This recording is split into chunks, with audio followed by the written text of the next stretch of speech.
everyone, welcome back to my channel. A couple of weeks ago I did my first impressions on the Nabla Cosmetics Soul Blooming palette. Because it's a fairly unknown brand, I wanted to do a full review on the palette after using it for a couple of weeks. So that is what we're going to be doing today. I will have my first impressions linked up here if you're interested in watching that. If you are new to my channel, I would love it if you'd subscribe. I upload a new video every single week, and if you are interested in seeing the full review on this palette right here, then just keep on watching. So let's start off with some facts about Nabla Cosmetics as a brand. They are an Italian brand and all of their products are cruelty-free and vegan except for some products that contain beeswax, and they don't sell their products in any countries that require animal testing like China, for example. So the palette itself costs €35.90, which translate to approximately 64 New Zealand dollars, which is what I paid to get it here in New Zealand. For us here, 64 New Zealand dollars is quite pricey. It's not quite as much as high-end palettes like Urban Decay, Too Faced, but it is a lot more than we'd be expecting to pay for a drugstore palette. So it is a little bit on the pricier side, so I had fairly high expectations. The packaging I have nothing bad to say about. I think it's a really cute design on the front. I think it feels sturdy. It's got a magnetic closure. It's got a nice big mirror on the inside, which I find really handy, and it opens all the way out. It really annoys me when packaging will only open to like there. I just find it really inconvenient. And then the eyeshadows themselves have the names of the eyeshadows right underneath them, and I find that really easy because when it's on the back it just gets a little bit annoying trying to go back and forth between the shades and the names. So to me, this packaging is great. I have nothing bad to say about it. So let's talk about the shade range. These are the shades here if you haven't seen this palette before. I actually think the shade range is really nice. There's a good selection of mattes. There are 6 mattes and 6 shimmers in this palette, which I think is a really nice balance. There are mattes for the crease shade, for transition shades, for deepening, and there's different tones as well. Chamomile I use to set my eyeshadow primer. And then Ghee for me is the perfect transition shade. And then I use either Bolero or Middle Karma for my crease shade depending on what kind of look I'm going for. And then Caravaggio is the perfect deepening shade. Flowery is the other matte shade, which you can use in your crease. It doesn't suit me because I have warm undertones, but I love it all over the lid, so it's not a waste of a shade for me. But I think if you had cool undertones it would look beautiful in your crease. And then there's a lovely variety of shimmery shades as well. Like I said, there are 6 shimmery shades. Honey Drip and Philosophy are a couple of light shimmery shades. Then we've got Garden Gate and Climbing Rose, which are beautiful shades to use all over the lid. And then finally there's a couple of deeper shimmery shades which are also beautiful on the lid, Gaston and Anemone. So in terms of the colour selection that has been put into this palette, I think it's a really cohesive and beautiful shade range. But let's talk about the quality of the eyeshadow. So what we're going to do first is I'm going to insert a clip here of me swatching every single shade on my arm so you can start to get an idea of how the shades look out of the eyeshadow pans.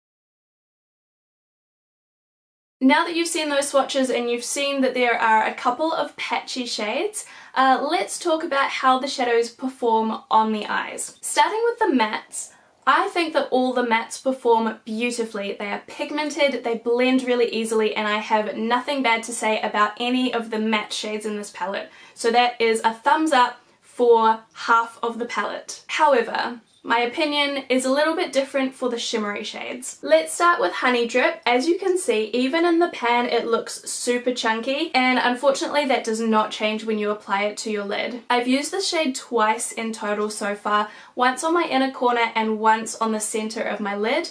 Both times I had a lot of fallout and not a lot of pigment. I'll insert a picture here so you can see what I'm talking about. When I applied it to the center of my lid, I used my finger because I hoped that it wouldn't look as chunky if I applied it with my finger. Obviously that didn't work, so then when I applied it to my inner corner, I used a really dense brush, and again, didn't help. So Honey Drip is definitely a disappointment for me in this palette.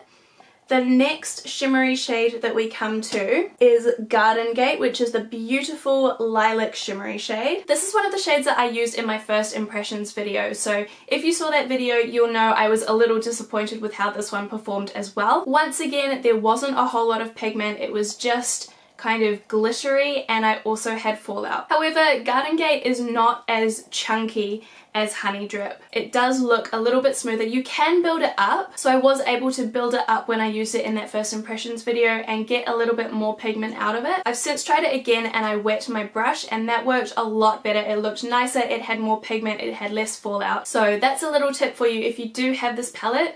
Using a wet brush with Garden Gate makes it perform a whole lot better. Next is Climbing Rose, which is actually the shade that I'm wearing today. Once again, I did have fallout, unfortunately. I'll insert a picture of it here. It wiped away quite easily, but again, you know, you don't want to have to deal with fallout. But the pigmentation was better on this shade. I didn't have to build it up as much. It was a little easier to work with than the first two shimmery shades. I still wouldn't say that it's crazy pigmented. I would have preferred it to have a bit more pigment, but it was better than the other two. Next up is Gaston. Gaston is probably my favorite out of all of the shimmery shades in this palette. It had the most pigment. It did still have fallout, but because it had more pigment, it was in a way easier to work with because I didn't have to apply as much. Next up is Anemone, which had a lot of fallout. Once again, I'll pop a picture up now, but I don't know if it's because it's a deeper color. When I tried to wipe the fallout away, it just smeared all over my under eyes. The other shades that had fallout, I was able to just wipe them away and they were gone, but this one left streaks of purple under my eyes. I don't have a picture of the streaks, but I have a picture of the fallout from before I tried to remove it. Once again, I had to build up the pigment. You are able to build up the pigment, but it's just a shame that it's not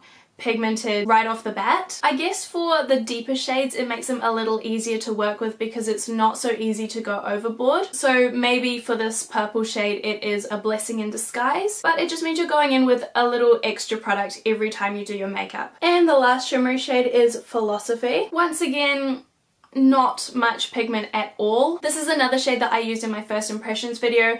Once again, not a lot of pigment, just a lot of sparkle. Definitely not my favorite shade out of the palette, but once again, it's not as chunky as that first shade. I'm not going to go through the matte shades individually because like I said, they perform beautifully. So if I were to talk about them individually, I'd just be saying the same things about each one. But overall, for the shades in here, the mattes are beautiful and the shimmers are not great. So do I think the palette is worth it? For 64 New Zealand dollars, I don't think so. The reason I wanted to get this was because it had some really unique shades that I don't have in my collection, like the two lilac shades. They're like nothing I own. So I'm glad I have those shades. But now Anastasia is releasing the Norvina palette, which has very similar shades. And yes, that palette is going to be more expensive, but the quality is probably going to be better. I wouldn't recommend this for the price. Even though the mattes are really beautiful, the shimmers just really let the palette down. Of course, it's up to you to make your own decision. But to me, even though I'm definitely keeping this palette because now that I have it,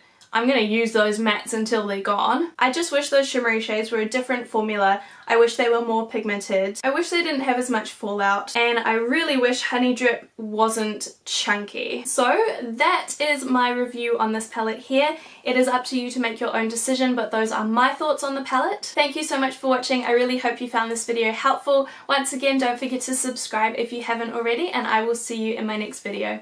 Bye!